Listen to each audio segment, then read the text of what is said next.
Thank you for staying with News Central. Yesterday, March 25, was International Day of Remembrance of the victims of slavery and the Transatlantic Slave Trade. Top UN officials, including the Secretary General and the President of the General Assembly, paid tribute to the millions of women, men and children who suffered as a result of the transatlantic slave trade, one of the most devastating chapters in human history.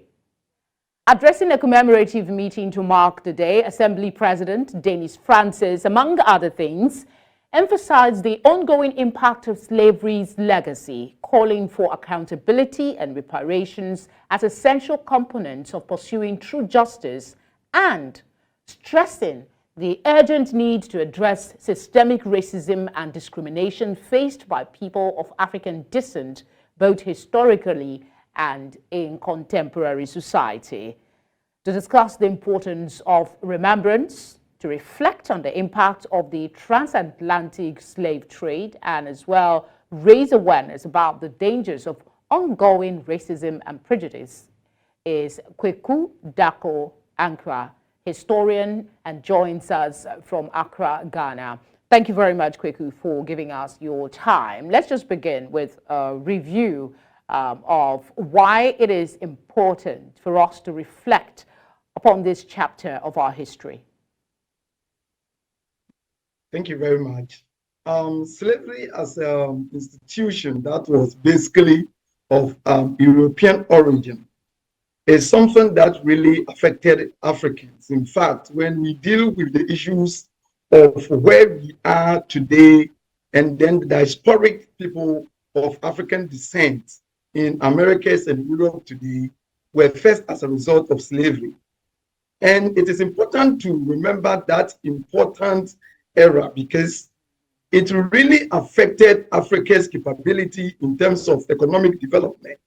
So if you look at what Walter Rodney wrote about how Europe had developed Africa, he was able to come out with statistical data where it shows that the quantum of people that were involved to Europe and Americas actually affected the very young men and women who could have even helped the African economy at that time to be at pace with Europe.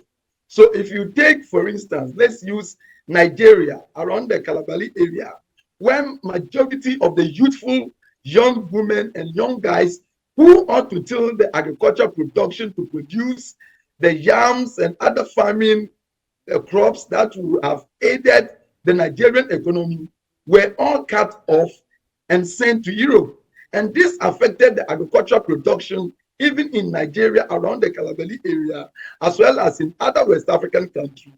All these young men that would have worked very hard to help the African economy to boom, to be at pace with Europe, were cut off, and these people went and worked very hard in the European factories, in the cotton plantations of the South America, in the plantations of South Carolina, and then in the West Indies, now Caribbeans.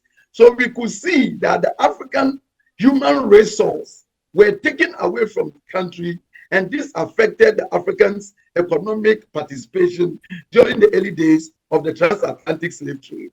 And so this is something that really ought to be important for every African, apart from the fact that it was involved with human indignity, it also involved with the respect for the Africans.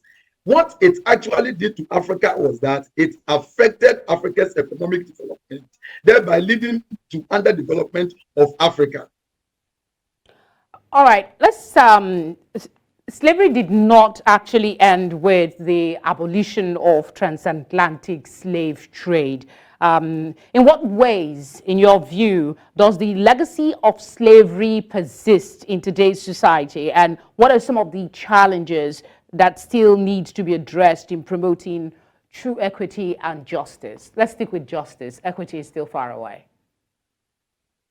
Okay, so when we talk about justice, people are looking at reparative justice. And reparative justice comes from something that has been done and the desire to correct the wrongs of that past. And as a result, reparative justice comes with the idea of reparation because, as you've rightly said, it didn't end, but it came in many forms. Many forms as people trying to go to Europe as a result of the underdevelopment of Africa and the desire to go to Europe to seek a greener pastures. What this thing has led to is that people also go and the right opportunities they ought to get wasn't there. Because one, why is Africa suffering and why are a lot of people going?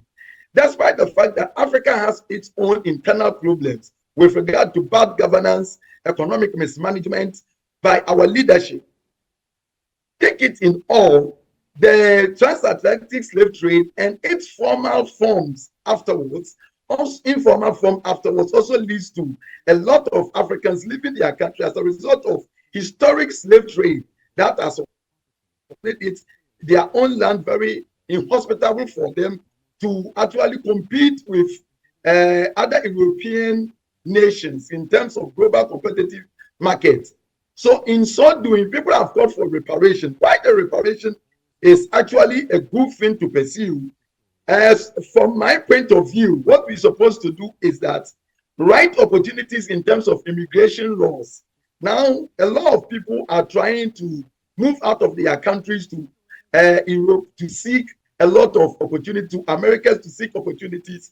And we see what is happening even today in America at the southern borders, where a new law is even trying to be emerged in Texas, where it's dealing that anybody who enters United States without papers through the right port ought to be deported back home, and they are having their own army. Thankfully, the United States Southern Court, the Northern Court have come out to state that it should be upheld until next April, where a new ruling will come. From all that, what we are seeing is that the international migration law need to be enforced and respected by all countries that have signed into the convention to ensure that the human movement should be allowed. Because back in the day when Europe and Americas were not doing well, they also made movements in the spirit of globalization to other African or other states to look for opportunities. And this led to the colonization that will come later. So through the slavery, through the colonization, time has come that the land which is in need and the land which are small, there must be opportunity to regulate international movement of people. And this time ensure that certain adequate number of people that need certain opportunity in other countries will go, because that is in the spirit of globalization. Globalization is all about liberalization, trade, and opportunity. In so doing, if you are also looking for equity and reparation, one of the things is that the world trade system need to also be kind of liberalized, and certain restriction that goes into the trade relations must be withdrawn. For instance, trade between the African states and Europe and America goes with certain international ISOs that measure products that are produced from Africa that ought to go to European markets. There are a lot of barriers that undermine the smooth trading system between the global south and the global north. And this is undermining the capability of the global south people. And that is why we see this in many people, young men and young women moving from global south, trying to seek opportunities in the global north. So for opportunities to come, the world trade system needs to have a balance, fairness in trade, so that the countries will also be sending goods to Europe hindrances, and then they will be able to make the requisite opportunity for global trade. All right. The day also serves as a platform to address modern forms of slavery and human trafficking. I guess my question will shift towards the specific ways African nations can work to combat modern day forms of slavery and human trafficking within its borders and across the continent.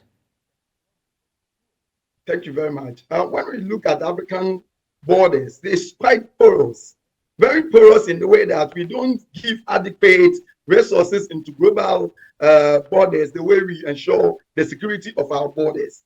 And as a result, the endemic poverty itself also serve as some sort of impetus for people to engage in this form of trafficking, because we don't have proper certification of our citizenship.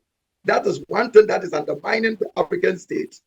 The other thing also got to do with issues of internal problems of poverty, conflicts, and so on. So this all gives way for some of these groups.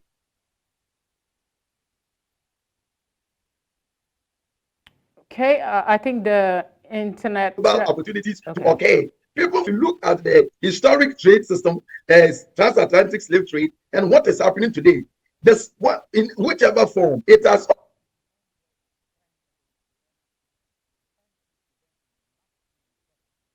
the global north, where they have huge capital, huge corporations financing either legally or illegally to come to Africa and entice them with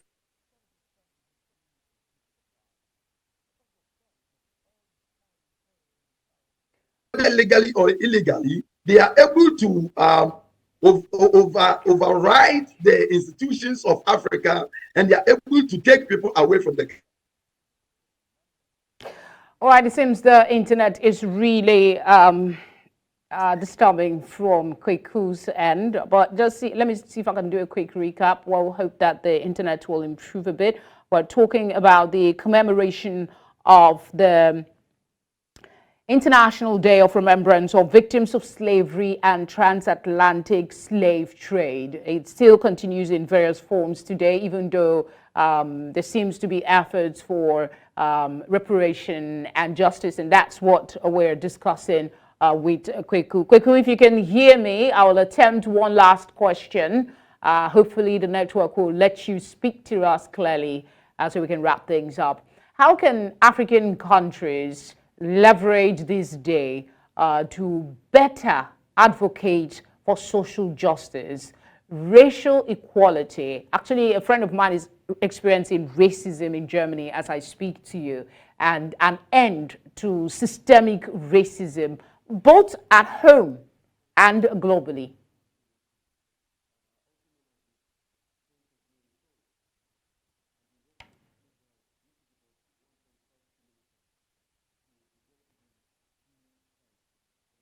We lost sound. Kweku, you need to unmute your device. We lost sound from your end. If you can hear me, please unmute your device. Can you hear me now? Yes, I can. Did you get my question? Yeah, I get your questions. All right, go ahead with your response. What the African countries ought to do is we need international platforms, and this platform should be with the government at international level in terms of trade negotiation, in terms of international bilateral cooperations and agreements, in terms of the UN systems, World Trade Organization, while also using the African intellectuals in Europe and then in the Americas, wherever we find ourselves. These days, musicians are also crossing bridges across the world. We can use the African musicians who are moving. Recently, we see a Nigerian who was even awarded at the Grammy. So we can use all these platforms. Nigerian move, the Nollywood is a big thing now. You can use all these avenues as a channel to really showcase a lot of movie and also address the issue of racism, because racism is something that is still normal. Recently, if you look at Twitter now called X, there is a lot of hate.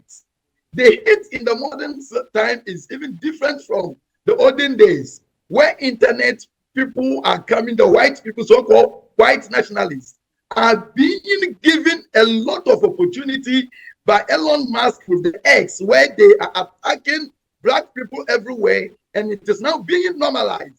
And we see the global power groups not saying anything about it. We don't see African leaders coming together to see how a global platform that ought to be used for common good of humanity is now being turned into a hate platform. And all these things are going on. So a friend in Germany will suffer that sort of thing because it is being amplified in Germany, and platforms like X are promoting or at the center of it in the name of so-called speech absolutism. when it is all about hate absolutism. So it is about time African uh, governments, individuals and corporations, and actors in international movies or musicians coming together and fight a common cause of the right of the African and the African humanity. All right, since we have some clarity with your audio now, I'll just go ahead and ask what your message would be for our viewer today, because it's a collective thing. It's not just some government somewhere making decisions only. What would be your message on the commemoration of this day? How can we collectively honor the memory of victims and build a more just and inclusive world? So my message is that we have come this far in spite of what happened. Slavery really had very negative effect on African memory, that our personhood as human beings were doubted. If there is racism in the world today, it is because of slavery, where one person felt super power enough to think that he has power over another, while another person's humanity was so degraded that he lost his humanity. And that is something as Africans we have fought over the years after slavery. And even while we are still experiencing human trafficking from our borders, we are still doing well in many, many parts of our lives. So we have Africans who are inventors, we have Africans who are heading world organizations, corporations. Look at Nigeria, banking system. A lot of Nigerians are doing very well. Nigeria today has produced richest man and so on. This is a country with a lot of hope. Other African countries ought to emulate that. In spite of what slavery did to us, we still have capability and show the world that the black man is not less a human being like a white person. I think this takes me back to what you said earlier, Kweku. You said knowledge the world needs to prosper resides in Africa. We're just not utilizing it.